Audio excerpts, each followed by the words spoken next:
Among the subjects that people like to talk about, debt ranks right between toenail fungus and other people's dreams. Your brain just doesn't want to hear it. And that emotional reaction is partly why it's so hard to pay it off. And even if you don't want to hear today's main topic, because there's hope, you might want to stick around. What we're going to be going through today is a comprehensive review of HopeFilled Financial FootStep number 3.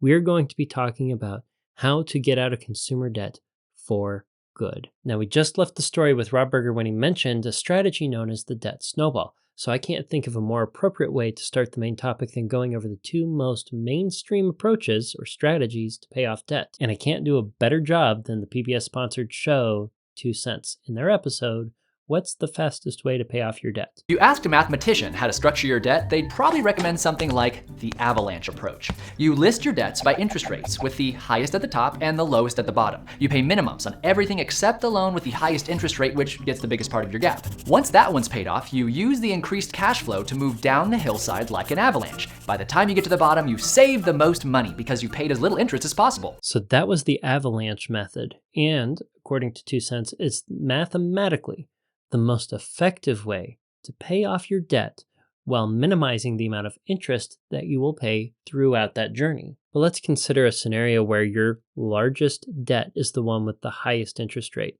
While it might be mathematically logical to tackle it, it's going to take you a long time before you get your first debt knocked off. And it can be very discouraging if your first victory is 1, 2 or more years down the road. And that's why statistically, people who followed the avalanche method on average across the board do not finish their debt payoff journey as much as those who use this next method. Turns out the same mind control techniques found in video games can work with your finances. Game designers strategically dole out positive reinforcements, clearing a board of gems, upgrading your loot, which floods your brain with pleasurable dopamine and keeps you playing. At first, these rewards are handed out easily and often to get you hooked, and then more spaced out and difficult as time goes by. I've talked about this before and how specifically Angry Birds implements this approach very, very effectively to get you addicted to their game. It's really effective and a little bit evil, but the same brain hacking technique can be used to pay off your debt. It's called the snowball method. Instead of listing your debts by interest rate, you list them by balance. Like the avalanche approach, you pay minimums on all of them, except you focus your firepower on the smallest balance. Once that's wiped out, you roll the extra cash down the hill to the next highest balance, and so on and so on. The snowball method ensures you easy victories early on to keep you motivated. That makes a lot of sense, and despite my disagreements that I have with Dave Ramsey, this is a topic where I really do fully and wholly agree with him. And this goes beyond just a matter of opinion. The effectiveness of the snowball is backed up by academic research. What I have in front of me here is a New York Times article that's entitled, "To Get Out of Debt, It May Help to Think Small." This article cites that the Kellogg School of Management at Northwestern University conducted a study. They crunched the data on paying off debt, and what they found was what I have highlighted here. People with large amounts of debt are more likely to succeed in paying down their entire debt if they attack the account with the smallest balance.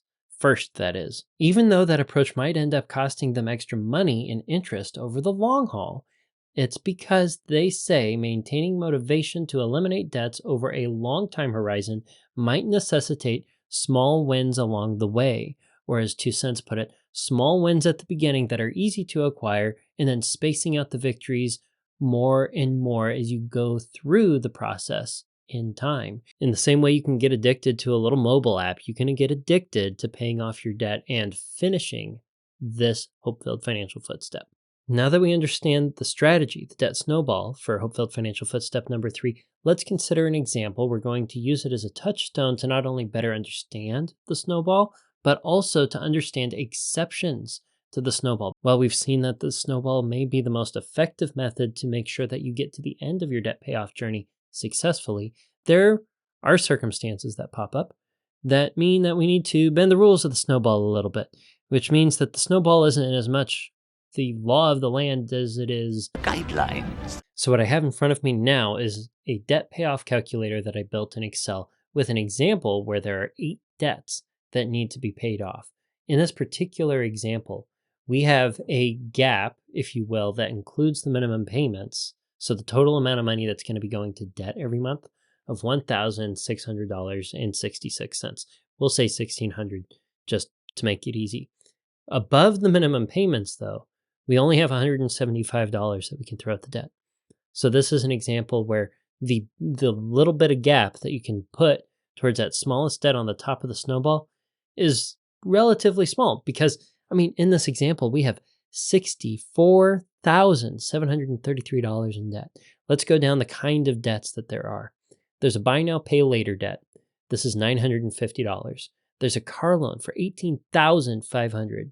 There are 3 credit cards in order. One of them is $650. Right, that's a little one. There's one for $2,283. There's another one for $2,850. Next, there's an IRS debt. And in this example, you should know that the IRS debt is currently subject to a payment plan. That's going to be $7,500. There's a personal loan for $7,000 and the coup de grace, the big whopper at the bottom, a student loan of $25,000. Now, before we sort these from smallest balance to largest balance, let's go ahead and sort them from highest interest rate to lowest interest rate in order to see what the most optimal solution would be if we didn't do anything other than just straight up follow the debt avalanche method. As you can imagine, the credit cards are the highest interest rates. Credit card number 2 has a 29% interest rate. Credit card number 3, 21%. The buy now, pay later is actually listed at 15 in this example, and credit card 1 is relatively nice with a 14% interest rate. The personal loan is 13%, IRS and student loan are both at 7, and the car loan is 6. Are these realistic for the time and day that you're listening to this?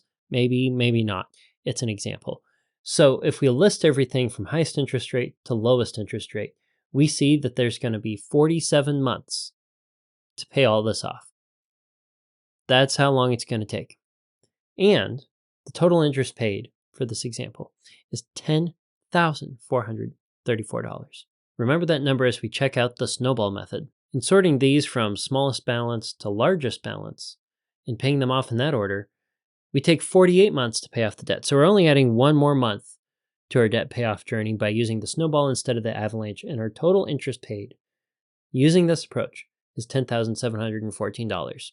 Okay, so think about it as choosing a method where we're more likely to finish the journey, more likely to actually achieve debt freedom worth $280 and 1 month of your life for this particular example. Because if it is, then the snowball should be a no-brainer. All right, we've got an example for the debt snowball. It's pretty clean. We're following it to a T, but there are some exceptions, as mentioned before, that we should consider. What I'm going to share with you now is a small snip of a highlight from the Dave Ramsey show entitled, I owe the IRS $60,000. What should I do? The poor lady who called in is trying to work a debt snowball, and it came up that she owes the IRS almost $60,000. And Dave had this to say.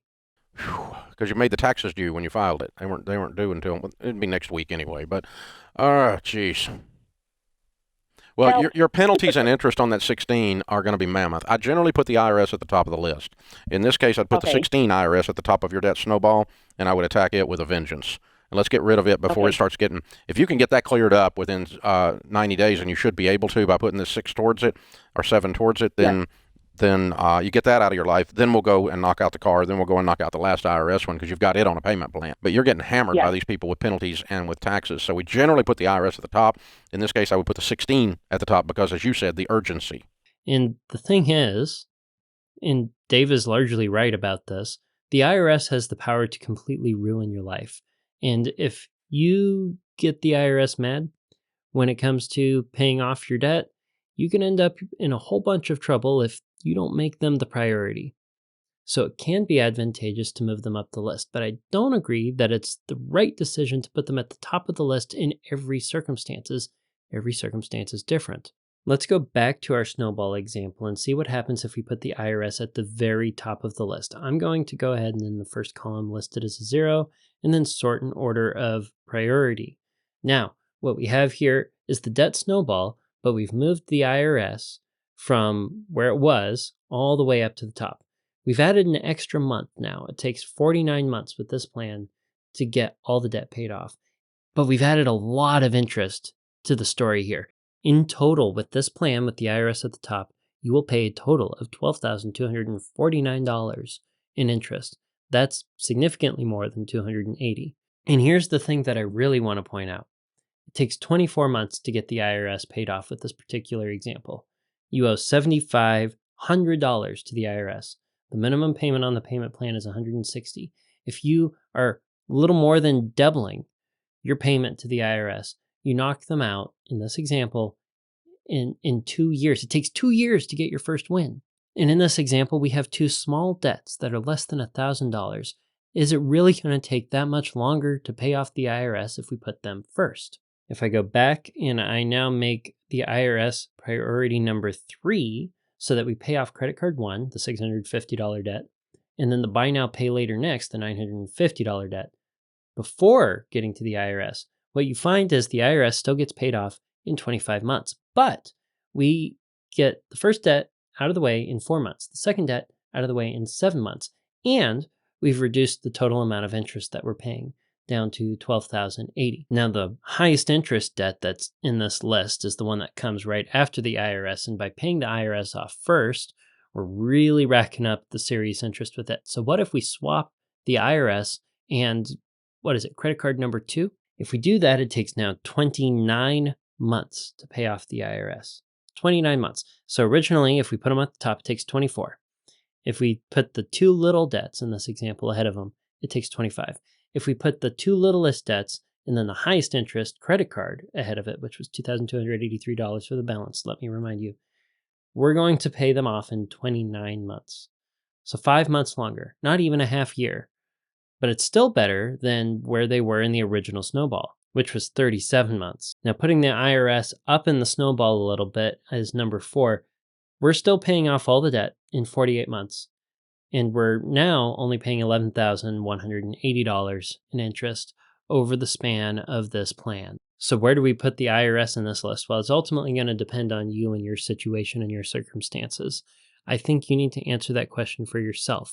But this is a good example of considering some what-if scenarios. What if I put the IRS at the very top? What if I put some of the smaller debts ahead of it so that I can still fulfill the spirit of the debt snowball and not sacrifice the benefit that it gives me over the debt avalanche? If you're in HopeFilled Financial FootStep number 3, if you're trying to get out of debt, you have a debt that is an exception to the snowball, it's going to be very important for you to figure out where it should go in your snowball journey, if it needs to move up to the top, and what the trade-offs are for putting it at different levels. Now, note that I said that there are debts that are exceptions to the snowball. That's plural. There are multiple different exceptions. Other ones that I would put on the list where they need to move up, regardless of their balance, would be court-mandated debt payments. If there's something that you need to pay off by law because you have a lien against you or the court said you had to, well, that should move up the list appropriately depending on the risk that's there with an associate, and that's typically a lot more than what a creditor is going to have leaning on you. Another exception in the opposite direction is a zombie debt. There is a thing called the statute of limitations when it comes to old debts that haven't gone to court. And these rules vary from state to state. I'm not going to dig into the nitty-gritty details, but the statute of limitations starts at the last time you made a payment on this old debt. So for example, imagine you owed a credit card bill, and that credit card bill goes into collections, and you don't pay it. You ignore it. It's a bother to you, and you just don't have the money. You continue to ignore it. It's a little debt. They're calling you. You still ignore it. Well, then they sell your debt to a debt collector, a third-party debt collector. The credit card no longer owns your debt. Someone else does. They're trying to collect from you. They're calling you even more than the credit card collector did, and you continue to ignore it. I am not recommending that you ignore this. When you've got debts and collections, the best thing you can do is be in constant communication with them. I'm talking now about a scenario where this has already happened, and this third-party debt collector has been trying for months, for years, to get you to pay, and you haven't paid them anything. They get past the statute of limitations. They can still ask you to pay, because the moment you make a payment, that statute of limitations timer resets. The reason why I don't recommend that you wait until the statute of limitations is a problem is that kind of path really trashes your credit. And in the case we're in here, we'll show this in the example, it might be better for you to maintain your credit throughout this process as best as possible and not go down a journey that trashes it and puts a black eye on your credit report from here on after, at least for the next few years. I digress. If you have something that's past the statute of limitations, they can no longer legally collect that from you. They just can't. Put it in its own snowball later. You might still want to settle with them, but you don't have to put it in the frontline snowball. It might be the smallest debt you owe, and you can ignore it so that you can focus on the other debts that are going to be more pressing. Now, this brings us to another interesting topic that I want to mention. If you have something that's gone into collections, first off, again, communication is key. You can tell them where they are in your debt snowball. You can say, I'm trying to make minimum payments on everything until you are next on the priority list. Then you're going to get my attention. And some of them may start asking, well, how do I get up on the list? How do I move up on the list? Well, the answer to that, if they're not otherwise an exception to the rule, is to have a lower balance. And perhaps they'll negotiate with you. You may have debts that you can settle for less than what you actually owe. If you do pursue something like that, only negotiate a settlement that you have cash for. So you can save up as part of your debt snowball if you're at a point where there's a debt that you want to negotiate with. Instead of paying it on the smallest debt, save it up, make an offer with them, negotiate with them. If you make a deal with them, though, make sure you get the deal in writing. It's not uncommon for a debt that is settled for less than what is actually owed to come back later and wake up, even if it wakes up as a zombie debt. And if it were to go to court, they're like, hey, we got this debt. According to the books, you still owe it, but you have a written record that you settled it. Well, you can take that to the court. That's a legal document that will prove that you made a deal. And without that written evidence of settlement, you might not have any recourse and may continue to owe more than what you thought you did. Okay, let's go back to my example. And for the sake of looking at this example moving forward, we're going to say that the IRS sits at priority level number 3 after the 2 little debts and still before the really high interest credit card. If we're looking at this debt payoff journey and we really want to be successful, it's advantageous to try to get through this journey in 2 years or less. Right now, we're slated to get out in 4 years. That's a long time. So what are some of the things that we can do to get out of debt faster? Well, one would be to go get an extra side hustle. Go get an extra job. Try to generate a little bit of extra money every month. Given that the main method is called the snowball method, I think it's appropriate to say that anything that you sprinkle on top of the snowball to make it roll faster is called a snowflake. So at the top of the spreadsheet, I have something called repeatable snowflakes. Let's say that you work extra and earn $400 a month. $400 a month doing extra work that you otherwise wouldn't do if you weren't trying to get out of debt. If we just throw that extra $400, we move from 48 months to pay everything off all the way down to 37. That helped, but it's not everything. What's something else we can do? Well, if our credit score is okay enough, we might be able to move some of those high interest credit cards over to a credit card that has an introductory interest rate of 0% for, say, the first few months. Maybe it's going to be long enough for us to get out. So hypothetically, with the IRS at priority level number 3, we have 2 really big high interest credit cards at 29% and 21% respectively. Let's say we moved each of them over to their own separate card that's at 0% interest for an introductory period. If I replace the 28 or the 29% with 0% and the 21% with 0%, I'm able to knock another month off the list, but I was able to knock out over $2,000 in interest that's being paid. We went from $8,323 in interest all the way down to $6,667 in interest. So you can see that while this helps save us money in the long run, it doesn't have as big of an impact on getting our debt payoff journey shortened as throwing extra money on the pile might in this particular example. Now let's consider something a little more extreme. Let's say we wanted to get rid of this car. In this case, we get rid of the car and it's upside down. We still owe $2,000 on it, hypothetically. So we replace the $18,500 with $2,000. If we do that, our debt payoff journey is now 26 months. But by changing that car down to $2,000, we change where it lives in the snowball. We're going to move it up to priority number 4. And if we do that, we're down now to $3,720 of interest paid over 26 months of trying to get out of debt. We're getting really, really close to being able to knock this thing out in 2 years or less. There's got to be something else that we can do, right? Now, don't get intimidated. I'm going to jump into the heart of my calculator. It's a little dynamic and it's confusing if you don't know the formulas. But we can see here on month 4 is when we start focusing on the IRS debt. Let's say on month 4, after you got rid of the 2 little guys, you decide that you are really committed to paying off debt and you want to move the needle a lot. You have something that's collectible, be it a collection of Star Wars action figures that are mint in the box, or maybe you have that motorcycle, or some furniture that is way more expensive than what you actually need and it's almost brand new.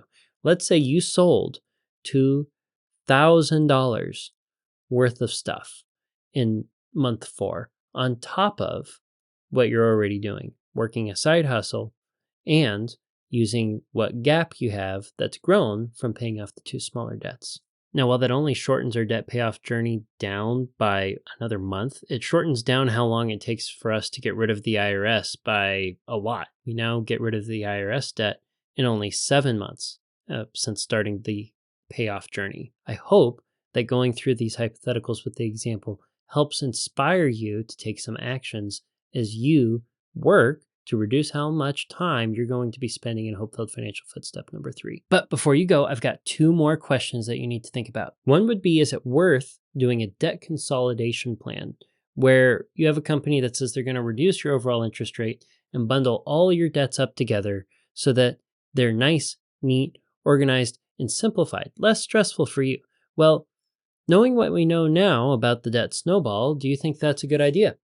Do you think taking all your little debts that can be sorted from smallest to largest, where you start clearing out minimum payments that can be used to tackle the next biggest one and gamify the system, taking all those and bundling them together into one giant monster debt, do you think that's worth it? And do you think that's going to genuinely help you? That's not to say that refinancing particular debts can be useful, but I believe consolidating everything into one giant monster makes it look more intimidating and makes it less likely that you're going to be able to get out of debt. At the very least, it might prevent you from getting out of debt as quickly as you might otherwise be able to with the debt snowball. And here's the last thing. I didn't include a mortgage in this list. Dave Ramsey doesn't include a mortgage in his baby step number 2. It's excluded in footstep number 3. Why wouldn't a mortgage live in footstep number 3? Why can't we put that mortgage in this debt payoff journey? This may be an exercise for well after you're past HopeFilled Financial FootStep number 3, but if you sat down and you looked at where you'd financially be 20 years from now with a mortgage and having gotten through to footstep number 5 sooner than you otherwise would have had you put that mortgage into this footstep, you'll find that you're probably going to come out ahead not putting the mortgage in with the rest of these debts. And unlike consumer debts, the alternative to getting a mortgage, having a debt on your home, is renting, where you don't actually own the home. You don't have an asset that's appreciating, acting as a hedge against inflation. You don't have part of your rent payment going to building equity over time. In my opinion, and in Dave Ramsey's opinion, quite frankly, the step of paying down your mortgage, paying it off, is something that can happen later down the road. And it's probably going to be the most frugal thing for you to exclude paying your mortgage down as a part of your debt snowball. And depending on your circumstances, it may very well be the best way for you to achieve your hope-filled financial future. So until next week, until next Tuesday, budget bravely and enjoy your hope-filled financial future. And good luck getting out of debt.